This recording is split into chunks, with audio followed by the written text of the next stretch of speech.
बिस्मिल्लाहिर्रहमानिर्रहीम। अस्सलाम वालेकुम स्टूडेंट्स, मैं हूं वाजिद अली कंबो, आपका chemistry teacher. Student second year chemistry chapter 14 और आज हम एक बहुत इंपॉर्टेंट टॉपिक डिस्कस करने जा रहे हैं, that is structure of proteins.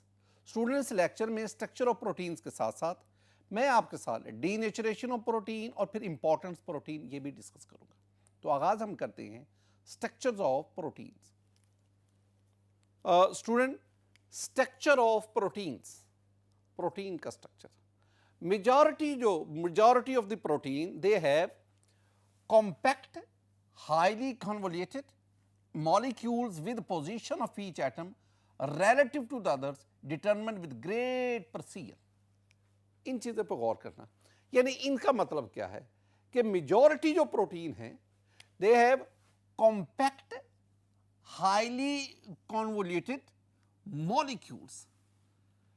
और दूसरी बात क्या लिखा हुआ है कि जो प्रोटीन का स्ट्रक्चर है उसमें position of each atom relative to the others that is determined with great precision। बहुत मुश्किल है उसको।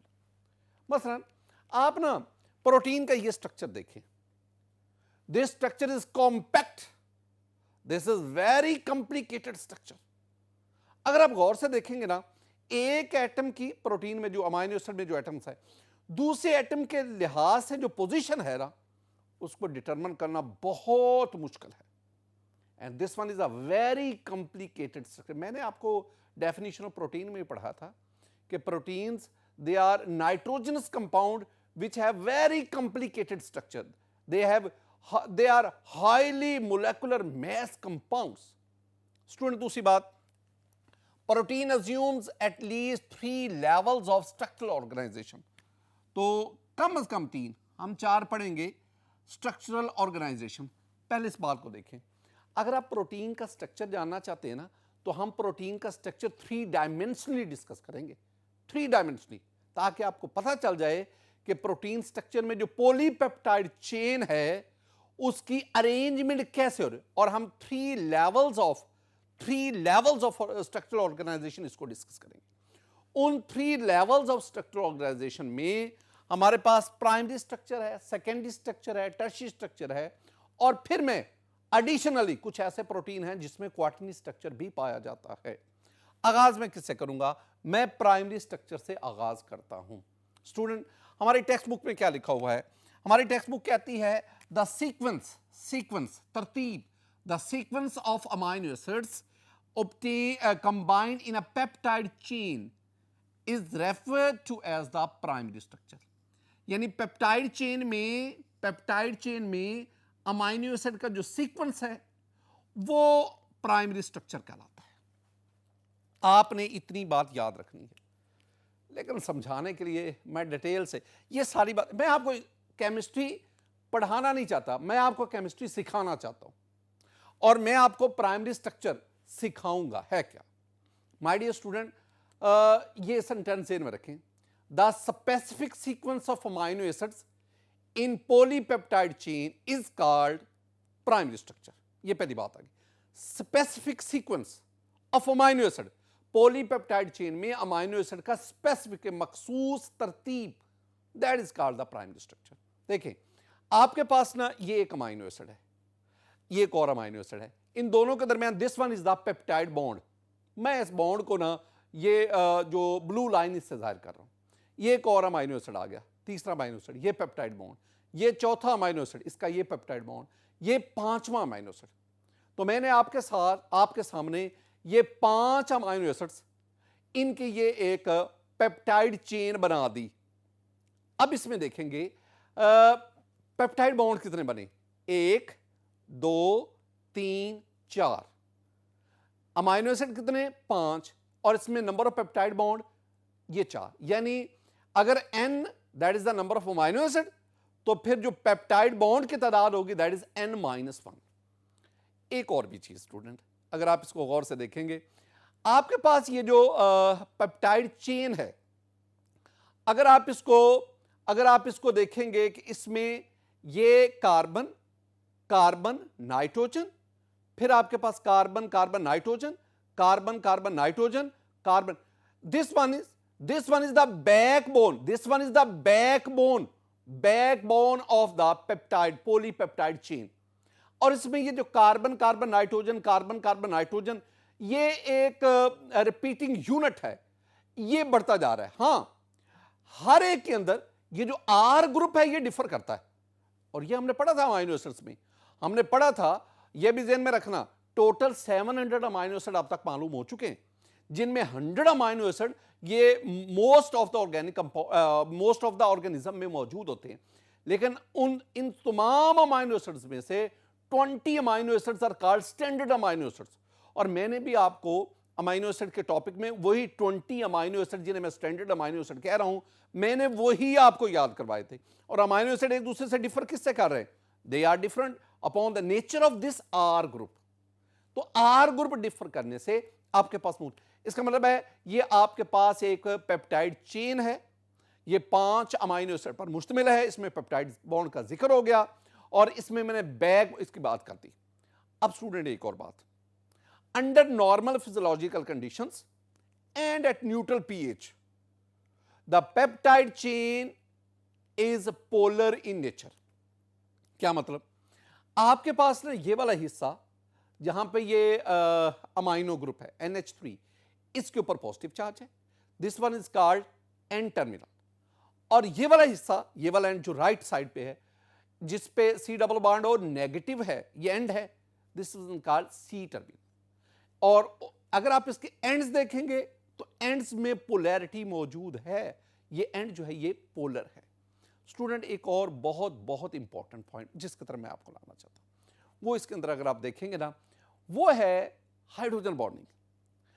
एक ये जो पेप्टाइड चेन है, ये अपनी नेबरिंग पेप्टाइड चेन के साथ हाइड्रोजन बॉन्डिंग क्रिएट करता है। ये बहुत इंपॉर्टेंट है जानना। अच्छा, हाइड्रोजन बॉन्डिंग कैसे पैदा हुई? देखें, अगर आप इसको ना मजीद करीब होकर देखेंगे ना, इस पेप्टाइड, इसमें आपके पास 2 ग्रुप्स वाजे हैं। एक ये देखो, नाइट्रोजन बॉन्ड हाइड्रोजन। अब the electronegativity of nitrogen is greater than hydrogen. Hydrogen carry the partial positive charge, और अगर आप इस ग्रुप को देखेंगे, C double bond carbonyl group, इसमें the electronegativity of oxygen is greater than carbon, so oxygen carry the partial negative charge. अब इसका मतलब यह हुआ कि ये जो नाइट्रोजन के ऊपर हाइड्रोजन लगा हुआ है जिस पे पार्शियल पॉजिटिव चार्ज है, अगर इस हाइड्रोजन के करीब किसी और चेन का कार्बोनिल का ऑक्सीजन आएगा तो ये हाइड्रोजन उस ऑक्सीजन के साथ हाइड्रोजन बॉन्डिंग क्रिएट करेगा। बिल्कुल इसी तरह ये जो कार्बोनिल ग्रुप था इसी अमाइनो इस रेजिड्यू का, इस पे ऑक्सीजन पे नेगेटिव चार्ज है। अब इस नेगेटिव चार्ज की वजह से अगर किसी और पेप्टाइड चेन का H पॉजिटिव करीब आएगा तो ये उसके साथ क्या क्रिएट करेगा? हाइड्रोजन बॉन्डिंग क्रिएट करेगा। तो ये हाइड्रोजन बॉन्डिंग वाले ये ग्रुप्स मौजूद हैं इस पाइप, और ये नेबरिंग पेप्टाइड चेन के साथ हाइड्रोजन बॉन्डिंग क्रिएट करते हैं। एक और भी बात याद रखना, जब हम पेप्टाइड चेन के अंदर इस हिस्से को पढ़ते हैं ना, हम इसे अमाइनो एसिड नहीं कहते, this is called amino acid residue, this is called amino acid residue. अब एक और बहुत बहुत इंपॉर्टेंट पॉइंट लेके मैं आपको सेकेंडरी स्ट्रक्चर की तरफ ले जाऊंगा, लेकिन पहले याद रखना स्टूडेंट, मैं ना इस पेप्टाइड बॉन्ड के बारे में आपके साथ कुछ डिस्कशन करना चाहता हूं। ये पेप्टाइड बॉन्ड, अब जरा और से देखिए, ये जो नाइट्रोजन इसके ऊपर लोन पेयर है, ये नाइट्रोजन अपना लोन पेयर यहां शिफ्ट करेगा, अब यहां डबल बॉन्ड बन गया, अब ये कार्बन ऑक्सीजन, ये दोनों इलेक्ट्रॉन यहां ऑक्सीजन के ऊपर नेगेटिव चार्ज आ गया। अब क्या हुआ? मैं कह सकता हूं कि this peptide bond is resonance stabilised and it has the double bond character. This one is very important sentence. ये पेप्टाइड बॉन्ड रेजोनेंस स्टेबलाइज्ड है और जिसकी वजह से ये peptide bond double bond character रखता है। क्या फायदा इसके डबल बॉन्ड कैरेक्टर का? इसके रेजोनेंस स्टेबलाइज होने का फायदा, एक तो बात है कि डबल बॉन्ड की वजह से इट इंड्यूसेस द स्टेबिलिटी, ये ज्यादा स्टेबल हो गया, और दूसरी बात it makes the peptide bond planar. अब याद रखना, ये पेप्टाइड बॉन्ड के साथ जो भी एटम्स मौजूद हैं, ये तमाम एटम्स एक ही प्लेन में एग्जिस्ट करते हैं। मैं सिर्फ इतने हिस्से की बात कर रहा हूं। ये तमाम एटम्स एक ही प्लेन में एग्जिस्ट करते हैं। और साथ ही साथ एक और बात स्टूडेंट, डबल बॉन्ड की वजह से It prevents the rotation. It prevents the rotation in the peptide bond. अब इस डबल बॉन्ड करेक्टर की वजह से पेप्टाइड बॉन्ड में रोटेशन नहीं आती। मैंने पेप्टाइड बॉन्ड की रोटेशन की प्रिवेंशन की बात की है कि पेप्टाइड बॉन्ड में रोटेशन नहीं आती। मैंने ये नहीं कहा ये वाला बॉन्ड जो आ गया या ये जो बॉन्ड है ये बॉन्ड इजीली रोटेट कर सकते हैं। पेप्टाइड बॉन्ड में रोटेशन नहीं होती, लेकिन पेप्टाइड बॉन्ड के साथ जो आगे ये जो आपके पास बैकबोन चेन है, जो पेप्टाइड चेन है, इसमें बाकी जो बॉन्ड्स हैं, ये कार्बन कार्बन या carbon nitrogen bond, they can rotate. ये जो मैंने सारी बातें की थी ना, all these are about the primary structure of protein. और आपको ये सारी बातें आनी चाहिए, आप सिर्फ एक सेंटेंस पे इक्तफा ना करें। स्टूडेंट हम आगे बढ़ते हैं and we have the secondary structure.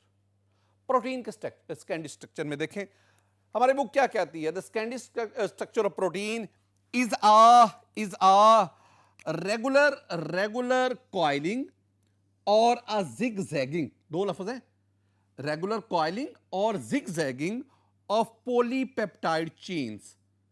ये रेगुलर कॉइलिंग और जिगजैगिंग इसको सपोर्ट कौन कर रहा है, caused by H bonding between NH and C double bond O groups of amino acid near each other in the chain. बात इसमें याद रखने वाली दो बातें हैं जो इंपॉर्टेंट हैं, और वो क्या है कि secondary structure of protein is actually a regular coiling और जिगजैगिंग। ये अल्फाज आपने ज़हन में रखा, रेगुलर कॉइलिंग और जिगजैगिंग और पॉलीपेप्टाइड चेन। और इसकी वजह क्या बन रही है, वो हाइड्रोजन बॉन्डिंग है। और अभी हमने डिस्कस भी किया कि हाइड्रोजन बॉन्डिंग में ये नाइट्रोजन के साथ जो हाइड्रोजन है इस पर पार्शियल पॉजिटिव चार्ज, और कार्बोनिल ग्रुप में ये जो ऑक्सीजन इस पर पार्शियल नेगेटिव चार्ज। तो जो दो पेप्टाइड चेन जो एक दूसरे के करीब हैं, उनमें इन दोनों ग्रुप्स के दरमियान हाइड्रोजन बॉन्डिंग वो इस रेगुलर कॉइलिंग या जिगजैगिंग का बायस बनती है, और इस तरह आपके पास ये सेकेंडरी स्ट्रक्चर जो है वो स्टेबलाइज हो जाता है। ये कुछ इधर लिखा हुआ है, मैं भी आपके साथ कुछ, ये आपने याद यही करना है। अच्छा, एक दफा एमसीक्यू भी आया कि secondary structure protein is due to, यानी ये किसकी मरहून मिन्नत है, तो उसमें जो करेक्ट ऑप्शन था वो था हाइड्रोजन बॉन्डिंग। हाइड्रोजन बॉन्डिंग जो है ये सेकेंडरी स्ट्रक्चर को स्टेबलाइज करती है, बुनियादी तौर पर ये बात है। माय डियर स्टूडेंट, मैं जरा एक और अंदाज में भी आपको बताना चाहता हूं, और वो क्या है स्टूडेंट, ये आपके पास जो ये आपके पास प्राइमरी स्ट्रक्चर था। अब इस प्राइमरी स्ट्रक्चर में आप देखेंगे तो आपके पास ये कॉइलिंग या जिगजैगिंग, जिसकी वजह से ये हेलिकल स्ट्रक्चर भी बनता जाता है स्पाइरल फॉर्म में, और ये आपके पास प्लेटेड फॉर्म में भी स्ट्रक्चर बनता जाता है। एक्चुअली ये बात याद रखना, ये जो सेकेंडरी स्ट्रक्चर ऑफ प्रोटीन है ना, ये चार मुख्तलिफ किस्म का होता है। ये आपके पास हेलिकल भी होता है, अल्फा हेलिकल स्ट्रक्चर फॉर्म में भी, ये बीटा प्लेटेड शीट में भी, ये बीटा टर्न्स में भी, ये ओमेगा लूप की फॉर्म में भी होता है। लेकिन मैं आपके साथ सिर्फ दो चीजें मेनली मैं आपके साथ क्या डिस्कस करूंगा, मैं आपके पास हेलिक्स स्ट्रक्चर डिस्कस करूंगा। माय डियर स्टूडेंट, आप देखें ये आपके पास हेलिकल स्ट्रक्चर ऑफ प्रोटीन है, ये हेलिक्स स्ट्रक्चर है। अच्छा, हेलिक्स स्ट्रक्चर दो तरह का होता है, एक ये क्लॉकवाइज है, ये राइट हैंडेड क्लॉकवाइज, ये राइट हैंडेड है, this one is called alpha helix, alpha helix. और ये एक आपके पास लेफ्ट एंटी क्लॉकवाइज है, this one is called beta helix. इन दोनों में ये जो अल्फा हेलिक्स है ना, इसमें इसके अंदर जो है ना वो इलेक्ट्रोस्टैटिक रिपल्शन कम होती है, लेकिन बीटा हेलिक्स की सूरत में इलेक्ट्रोस्टैटिक रिपल्शन ज्यादा होती है। तो हम कह सकते हैं कि alpha helix structure of is more stable then beta. तो बीटा हेलिकल स्ट्रक्चर की मैं बात ही नहीं करूंगा, मैं कहूंगा कि प्रोटीन में आपके पास अल्फा हेलिकल स्ट्रक्चर पाया जाता है। और इसमें अगर आप देखेंगे ये जो है hydrogen bonding, this hydrogen bonding is actually responsible for this alpha helical structure. अब इसको गौर से देख सकते हैं। साथ ही साथ ना ये आपके पास बीटा प्लेटेड स्ट्रक्चर भी है, बीटा प्लेटेड शीट्स है। अगर आप इन शीट्स में भी देखेंगे ना, तो इन शीट्स में भी इनके दरमियान ये हाइड्रोजन बॉन्डिंग है, और ये हाइड्रोजन बॉन्डिंग ही स्ट्रक्चर को स्टेबलाइज कर सकती है। मैं आपको एक एग्जांपल देता हूं स्टूडेंट, आपने ना ये जो हमारे हेयर हैं, human hair, these hair are actually the protein. अब दो तरह के आप हेयर देखते हैं, एक कर्ली हेयर्स और एक straight hairs. These curly hairs are actually the alpha helical structure, और ये जो स्ट्रेट हेयर्स है these are actually the beta pleated sheets. यहां पे भी आपको हेलिकल और बीटा प्लेटेड यानी स्कैंडी स्ट्रक्चर ऑफ प्रोटीन वो इनमें भी नजर आता है। ये कुछ बातें थी जो मैंने आपके साथ इसमें स्कैंडी स्ट्रक्चर ऑफ प्रोटीन इसमें डिस्कस। अब हम बढ़ते हैं, that is the tertiary structure of protein. Student अब हमारे पास है टर्शरी स्ट्रक्चर ऑफ प्रोटीन। पहले सेंटेंस देखें जो हमारी टेक्स्ट बुक में लिखा है। सेंटेंस है the three dimensional twisting and folding of the polypeptide chain results in the, यानी पॉलीपेप्टाइड चेन का ट्विस्ट करना, फोल्ड करना, that results in the tertiary structure protein.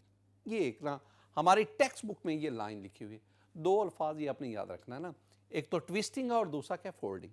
तो पॉलीपेप्टाइड चेन का 3 डायमेंशनली ट्विस्ट कर जाना, फोल्डिंग उसकी होना, that is the tertiary structure. मैं कुछ और भी बातें आपको बताना चाहता हूँ, जरा गौर से देखें माय डियर स्टूडेंट। अगर आप देखेंगे तो हमारे पास ना अमाइनो एसिड जो हैं 20 अमाइनो एसिड्स, उनमें से कुछ अमाइनो एसिड जो है वो हाइड्रोफोबिक हैं, वाटर हीटिंग है, जिसमें जो नॉन पोलर साइड चेन होती है, और कुछ हाइड्रोफिलिक हैं यानी they have attraction for water. इसका मतलब है उसमें जो आपके पास आर ग्रुप है, जो आर चेन साइड चेन है, वो वाटर के साथ अट्रैक्शन क्रिएट करती है। दो किस्म के अमाइनो एसिड आप पढ़ते हैं। अब देखें, जब आपके पास ये एक suppose this one is the polypeptide chain, जब आप इसको पानी में, आप ज़हन में रखना कि ऑर्गेनिजम्स में जो वाटर जो है ज्यादातर प्रोटीन एक्वस सॉल्यूशन में ही आपको मिलेगी। इसका मतलब है कि एक्वस मीडियम में प्रोटीन मिलेगी। तो डेफिनेटली अब मैं क्या कर रहा हूं, मैं ये पॉलीपेप्टाइड चेन लेकर इसको वाटर में ऐड करता हूं, तो देखें ये पॉलीपेप्टाइड चेन ट्विस्ट होती जा रही है, फोल्ड होती जा रही है। अब यहां पे चेंज क्या आती जा रही है, ट्विस्टिंग और फोल्डिंग के नतीजे में ये आपके पास 3 डायमेंशनल स्ट्रक्चर बन गया, and this 3 dimensional structure is called the tertiary structure. अब इसमें हुआ क्या, इसमें यह हुआ कि ये जो इसका कोर है, इस 3 डायमेंशनल स्ट्रक्चर में जो कोर है वहां पे हाइड्रोफोबिक साइड चेन वाले अमाइनो एसिड्स है, और ये जो इसकी सरफेस है वहां पे हाइड्रोफिलिक है। इसका ट्विस्ट करके फिलिक है, इसका ट्विस्ट करके फोल्ड करके 3 dimensional structure banana, this one is the tertiary structure. अब वो कौन सी ड्राइविंग फोर्स है जो टर्शरी स्ट्रक्चर बनाने पर मजबूर करती है किसी भी पॉलीपेप्टाइड चेन को? माय डियर स्टूडेंट, वो ड्राइविंग फोर्स बुनियादी तौर पर हाइड्रोफोबिक इंटरैक्शन ही है। हाइड्रोफोबिक इंटरैक्शन ही है जो इस पॉलीपेप्टाइड चेन को इस ट्विस्टिंग या फोल्ड, ये 3 dimensional formula hydrophobic. My dear student, इस हाइड्रोफोबिक के साथ साथ जब ये स्ट्रक्चर आपके पास 3 डायमेंशनल बन गया, टर्शरी स्ट्रक्चर बन गया, तो इसमें इन मॉलिक्यूल्स के दरमियान वंडरवाल अट्रैक्शन भी पाई जाती है। साथ साथ एक और भी इंपॉर्टेंट है, that is disulphide bridge. Disulphide bridge is very important that stabilise the tertiary structure of protein. और ये डाइसल्फाइड स्ट्रक्चर आप देखें ना, ये आपके पास सिस्टीन है। सिस्टीन, जब सिस्टीन इसकी ऑक्सीडेशन करवाएं तो आपके पास ये डाइसल्फाइड बॉन्ड बना। Now this is the cystine. अब ये वाला जो disulphide bond between 2 sulphur atoms, that actually stabilise, ये कई जगहों पे मौजूद होता है टर्शरी स्ट्रक्चर में, और ये भी इसकी स्टेबिलिटी का बायस बनता है। साथ ही साथ माय डियर स्टूडेंट, इसमें हाइड्रोजन बॉन्डिंग भी पाई जाती है। यानी टर्शरी स्ट्रक्चर में अगर किसी अमाइनो एसिड का कार्बोनिल ग्रुप और अमाइनो ग्रुप का हाइड्रोजन करीब आते हैं तो that forms the hydrogen bonding. और वो भी एक और भी चीज है, इस टर्शरी स्ट्रक्चर में आयनिक इंटरेक्शन भी पाया जाता है। आप जानते हैं ना कि आपके पास जो बेसिक अमाइनो एसिड हैं उनमें जो NH3 ग्रुप आएगा that carries the positive charge, और आपके पास जो एसिडिक अमाइनो एसिड हैं अस्पार्टेट या इस तरह, इनमें जो COO है इसके ऊपर नेगेटिव है। ये जब दोनों ग्रुप्स एक दूसरे के करीब आते हैं तो इनका दरमियान आयनिक बॉन्ड क्रिएट होता है। ये जो तमाम है जिसमें मैंने हाइड्रोफोबिक इंटरेक्शन कहा, वंडरवाल इंटरेक्शन कहा, मैंने डाइसल्फाइड ब्रिज कहा, मैंने हाइड्रोजन बॉन्ड कहा, मैंने आयनिक इंटरेक्शन कहा, all these factor they are responsible for the tertiary structure of protein. और इसमें जो मेन फैक्टर है, जो एक्चुअल ड्राइविंग फोर्स है, that is the hydrophobic interaction. My dear student, इसी तरह you have the some protein also possess quaternary structure. ये आपके पास this one is the quat, very much confused, very much complicated, एक गुच्छे की शक्ल में पाया जाता है। माय डियर स्टूडेंट, अगर मैं ना ये चारों level of organisation, structural organisation of protein इसकी बात करूं ना, तो देखें this one is a sequence of amino acid, जिसे हमने प्राइमरी स्ट्रक्चर कहा। ये जो प्राइमरी स्ट्रक्चर है, अब आप इसमें देखेंगे ये आपके पास इसकी क्वाइलिंग होती जा रही है हेलिकल फॉर्म में या बीटा प्लेटेड फॉर्म में आता जाता है। This one is the Scandi structure of protein. बिल्कुल इसी तरह ये ट्विस्टिंग और फोल्डिंग होती जा रही है basically due to hydrophobic interaction. तो आपके पास ये एक 3 डायमेंशन बना, this one is the tertiary structure of protein. और इस तरह अगर ये मजीद कॉम्प्लिकेटेड होता गया, एक गुच्छा, उलझा हुआ गुच्छा अगर उसकी शक्ल में आ गया, this one is the quaternary structure of protein. These are various level of structural organization for proteins. Student हम आगे बढ़ते हैं। We have the denaturation of protein. Denature, फितरत को बदल देना, नेचर को बदल देना। The structure of protein can be disrupted. आप प्रोटीन स्ट्रक्चर को डिसरप्ट कर सकते हैं, डेस्ट्रॉय कर सकते हैं, ब्रेक कर सकते हैं। डेस्ट्रॉय, ब्रेक, तोड़ देना इजिली बाय, कैसे? आप उसको कर सकते हैं बाय हीट करके, change in pH, under strong oxidising and reducing conditions. ये तो 3 लिखी है ना, और भी कई ऐसे फैक्टर हैं जो प्रोटीन स्ट्रक्चर उसको ब्रेक डाउन, डेस्ट्रॉय कर सकते हैं। तो मैं कहूंगा the loss of protein structure means loss of protein function. अगर प्रोटीन डीनेचर हो जाए तो प्रोटीन अपना प्रॉपर फंक्शन वो परफॉर्म नहीं कर सकता। अब एक और भी बात याद रखना, आपने भी प्रोटीन के स्ट्रक्चर के 4 लेवल्स पढ़े हैं। उनमें जो उसमें सेकेंडरी स्ट्रक्चर है ये डीनेचर हो जाता है, टर्शियरी स्ट्रक्चर डीनेचर हो जाता है, क्वाटरनरी स्ट्रक्चर डीनेचर हो जाता है, बट नॉट प्राइमरी स्ट्रक्चर। ये बात याद रखना, प्राइमरी स्ट्रक्चर की डीनेचरेशन नहीं होती। जो ओरिजिनल आपके पास पॉलीपेप्टाइड चेन है उसकी ब्रेकडाउन को हम डीनेचरेशन नहीं, वो ओरिजिनल प्राइमरी स्ट्रक्चर वो तो बरकरार रहता है ना।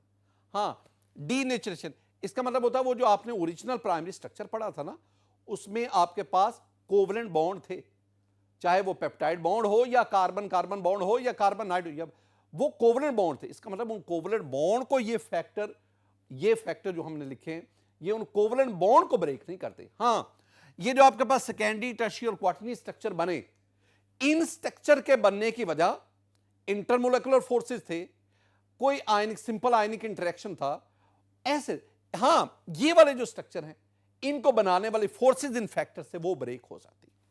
पहला आपके पास फैक्टर क्या? हीट।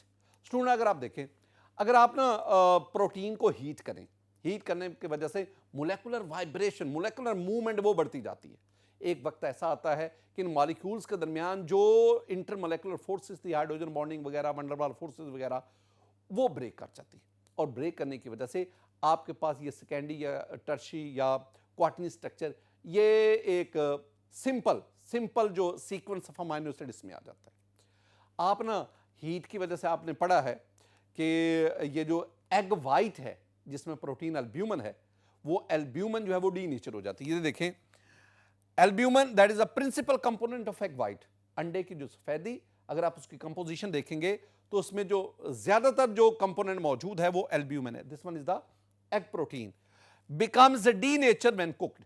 जब आप अंडे को पकाते हैं, फ्राई करते हैं, तो उसमें मौजूद एल्ब्यूमिन है। Albumin has the secondary structure, और इसमें जो हाइड्रोजन बॉन्डिंग है वो ब्रेक कर जाती है और इसका स्ट्रक्चर बिल्कुल फ्लैट हो जाता है। स्टूडेंट साथ ही साथ ना कुकिंग ऑफ मीट, जब आप गोश्त को पकाते हैं उस दौरान भी गोश्त में मौजूद प्रोटीन डीनेचर होती जाती है। सिमिलरली ये जो स्टीरिलाइजिंग ऑफ द सर्जिकल इंस्ट्रूमेंट, उस दौरान भी उन पर मौजूद जो मुख्तलिफ प्रोटीन्स हैं जो ब्लड के अंदर मौजूद होती हैं, एक्चुअली आप उनको डीनेचर कर रहे होते हैं। My dear student, change in pH, change in pH, pH में चेंज करना, जरा गौर से देखना। मेरे पास ये दो अमाइनो एसिड्स हैं, मैं इनको आम जो नॉर्मल पीएच है 7.4 आप इस पे इनको ले लें। ये आपके पास एसिडिक अमाइनो एसिड है, ये आपके पास बेसिक अमाइनो एसिड है। जब आप पीएच कम करते हैं, आप 7.4 से कम करके पीएच 1 लाएं। कम करने का मतलब क्या है? आप बंच ऑफ हाइड्रोजन आयन इसमें ऐड करते हैं। एच पॉजिटिव आयन जितना बढ़ते जाएगा पीएच कम होती जाएगी। अब ये एच पॉजिटिव आयन क्या करेगा? ये एच पॉजिटिव आयन जहां जाके अटैच हो जाएगा, जिसकी वजह से अब पहले क्या था? पहले ये था कि इन दोनों एसिडिक और बेसिक अमाइनो एसिड के दरमियान ये एक अट्रैक्शन थी, आयनिक अट्रैक्शन थी।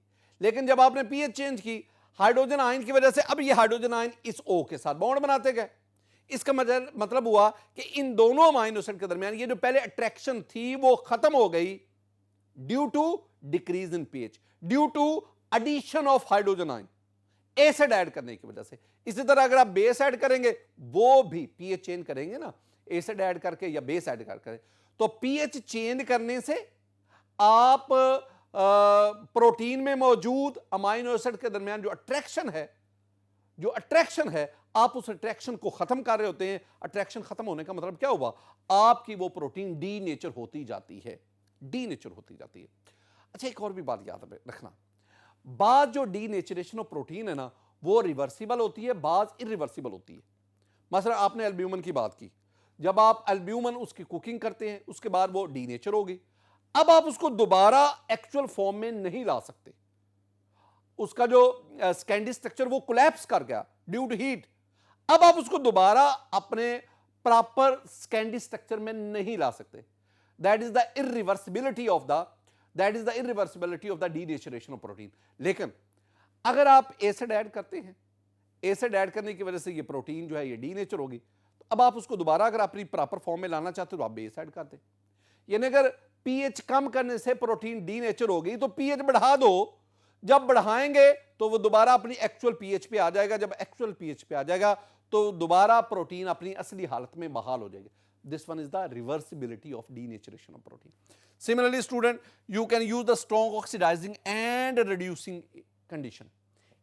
इन कंडीशन के तहत भी आप प्रोटीन को, अब ये भी याद रखना कि certain metals, they are also metal ions, certain metal ions they can also denature the protein. वो भी डिटर्जेंट्स हैं कई जो प्रोटीन को डीनेचर कर जाते हैं, डिटर्जेंट्स।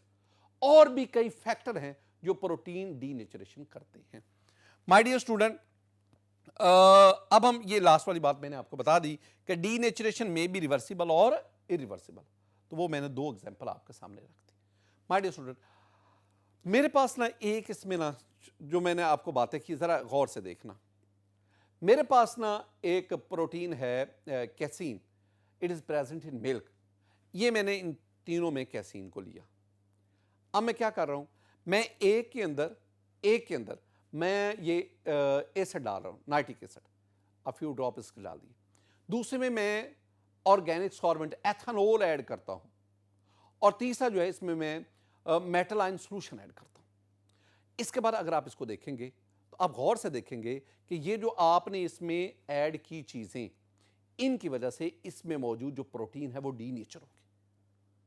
वो अपनी असल जो फिजियोलॉजिकल उसकी जो इंपॉर्टेंस थी, जो उसका जो प्रॉपर फंक्शन था, अब वो परफॉर्म नहीं कर सकती। This one is called denaturation of protein. Student, हम आगे बढ़ते हैं and we have another very important topic and that is the importance of protein. My dear student, ये जो इंपॉर्टेंस ऑफ प्रोटीन है ना, इसको मैं अब आपको दो हेडिंग्स के अंदर पढ़ाऊंगा। पहला है बायोलॉजिकल इंपॉर्टेंस। बायोलॉजिकल इंपॉर्टेंस में कुछ पॉइंट्स हैं, देखें। Proteins take an essential part in the formation of protoplasm. ये बात आपने ध्यान में रखनी है। प्रोटोप्लाज्म, इसकी फॉर्मेशन में प्रोटीन जो है ये एक एसेंशियल पार्ट है। और प्रोटोप्लाज्म के बारे में आप जानते हैं कि protoplasm is the essence of all forms of life. अब ये जो प्रोटोप्लाज्म है, इसकी फॉर्मेशन में आपके पास कार्बोहाइड्रेट है, लिपिड्स है एंड मैनी अदर कंपोनेंट्स, और उनमें जो मेजर या वाइटल रोल है, वाइटल जो इन्वॉल्वमेंट है, that is of protein. Second one, we have the nucleoprotein. Student, nucleoprotein, nucleoprotein is a complex of protein with nucleic acid. Protein और nucleic acid, इसका complex nucleoprotein. This one is a conjugated protein, this one is a compound protein. It serves as a carrier of heredity from one generation to the other. वो DNA वगैरह, तो एक से दूसरी generation में ये जो कैरियर के तौर पर उसमें इस प्रोटीन का इन्वॉल्व है, और प्रोटीन ये फंक्शन न्यूक्लिक एसिड के साथ मिलकर परफॉर्म करती है. स्टूडेंट, ये बात नंबर 3 पे, that's very important. Enzymes are protein in nature, and you know enzymes are biological catalysts. तो enzymes which are biological catalyst, यानी लिविंग ऑर्गेनिज्म की बॉडी में जो भी रिएक्शन हो रहा है, मेजॉरिटी रिएक्शंस को एंजाइम कैटलाइज करें. एंजाइम वहां पे बतौर कैटलिस्ट इस्तेमाल होते हैं. तो enzymes are protein in nature. Next पे we have some proteins have specialised function. मसलन haemoglobin act as career of oxygen. ये देखें, आपके पास ये हेमोग्लोबिन है, this one is a molecule of haemoglobin, very complicated molecule of haemoglobin. अब इस हेमोग्लोबिन का काम क्या है? ये it transfer oxygen from lungs to all parts of the body. So we can say that haemoglobin is oxygen carrier, and you know haemoglobin is a protein. Similarly student, some protein act as hormones. कुछ protein बतौर hormone, protein enzyme के तौर पर भी काम करती हैं, और कुछ प्रोटीन हार्मोन्स के तौर पर विच हैव रेगुलेटरी फंक्शन. मसलन इंसुलिन, और मैं थायरॉक्सिन की बात करूंगा. Insulin, student, insulin is a protein. You can, this one is the structure and this one is the formula of insulin.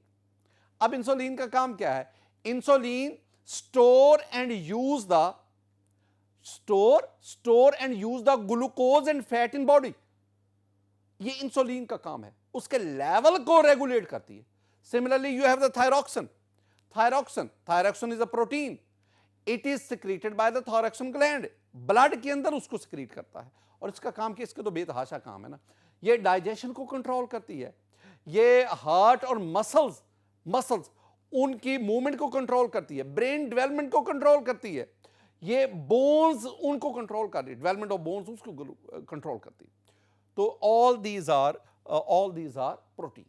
Student, these are the biological function of protein. अब हम जाते हैं industrial function of protein, industrial importance of protein. My dear student, हमारी text book में protein के जो चंद एक लिखे हुए हैं, जिसमें पहला है कि प्रोटीन जो है उसका इस्तेमाल किया. पहले एक लफ्ज़ सुनना, हाइड को स्टूडेंट हम कहते हैं खाल. वो हम कहते हैं ना कुर्बानी की खालें, तो हाइड खाल. इसको हमने लेदर कहते हैं चमड़ा. तो खाल और चमड़ा ये दो अलग अलग चीजें हैं. तो खाल को, हाइड को लेदर में कन्वर्ट करना, this one is called tanning, TANNING, tanning. What is tanning? The conversion of hide into leather, that is called tanning. अब टैनिंग के दौरान एक स्पेशल एसिड इस्तेमाल होता है, that is called tannic acid. Student, मैं पहले आपको ना टैनिंग तो बताऊं ना, टैनिंग क्या है. ये जरा आप गौर से देखेंगे तो ये डिफरेंट प्रोसेसेस हैं जो हाइड को यानी खाल को लेदर में कन्वर्ट करने तक, ये डिफरेंट प्रोसेसेस है. यानी ये एक लंबा काम है जिसके जरिए आप खाल को चमड़े में, हाइड को लेदर में कन्वर्ट करते हैं, और फिर लेदर से लेदर गुड्स प्रोड्यूस होती है. इस पूरे प्रोसेस के दौरान आप एक एसिड का इस्तेमाल करते हैं. आप इसमें ना ये जो टैनिक एसिड है, ये टैनिक एसिड प्रोटीन के साथ मिलकर उसको प्रेसिपिटेट फॉर्म में लाता है, और इस तरह हम इसको लेदर में कन्वर्ट करते हैं. तो इस प्रोसेस के दौरान ये जो टैनिक एसिड ये इस्तेमाल होता है. स्टूडेंट, दूसरा हमारे पास क्या है, देख ले, लिखा क्या है कि this is essentially a precipitation of the protein with tannic acid. यानी प्रोटीन को टैनिक एसिड के साथ प्रेसिपिटेट किया जाता है, और इस तरह. दूसरा हमारे पास है एक और टर्म, जिलेटिन. जिलेटिन, ये जिलेटिन का लफ्ज जेली से, jelly, gelatin. Gelatin is obtained by heating bones, skin and tendons in water. अच्छा, bones, skin, tendons, all these contain a very important protein, that is collagen. इनमें collagen मौजूद है, यानी आप इसको ना वाटर में हीट करते, हीट करके ये आपके पास प्रोडक्ट हासिल होती है। This one is called gelatin. याद रखना, ये सेंटेंस जेन में रखना है। Gelatin is a translucent, colourless, flavourless food ingredient and it is used for making bakery goods. ये बहुत सारी जो बेकरी गुड्स है ये जिलेटिन से बनती है। अब याद रखना, जिलेटिन प्रोटीन नहीं है, ये याद रखना।